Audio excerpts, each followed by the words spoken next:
जैसा कि ये क्वेश्चन आपके सामने है, बड़ा बेहतरीन सा क्वेश्चन है। कर रहे कि रमी अपनी आय का 20% बचाती है। 20% का मतलब क्या हो गया? तो 20% का मतलब होता है 20% की फ्रैक्शन वैल्यू हो जाती है 1/5। यानी अगर उसकी इनकम, ठीक, अगर मैं उसकी इनकम की बात करूँ तो अगर उसकी इनकम 5 है तो उसकी सेविंग 1 होगी, उसकी बचत 4 होगी, ठीक है। या आप ऐसे भी कर सकते हो कि अगर उसकी इनकम 50 रुपये है तो उसकी सेविंग 10 रुपये, उसका एक्सपेंडिचर जो होगा वो 40 रुपये होगा। हमको हम 30% बढ़ा दें, कितना? 30%। तो 30% अगर बोलेगा तो इसका 30% हो जाएगा 15।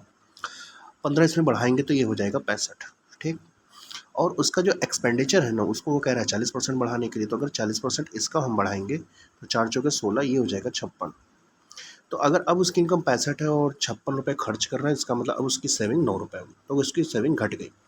एक घटा है तो एक की वैल्यू कितनी हो जाएगी? तो क्वेश्चन में एक की वैल्यू आपको 750 दे रखा है। अगर एक की वैल्यू 750 दे रखा है तो हमें 50 इनिशियल बताना है। 50 की वैल्यू हो जाएगी, 50 की वैल्यू आपकी हो जाएगी 37,500। और यही इस क्वेश्चन का शानदार सा आंसर है, ठीक।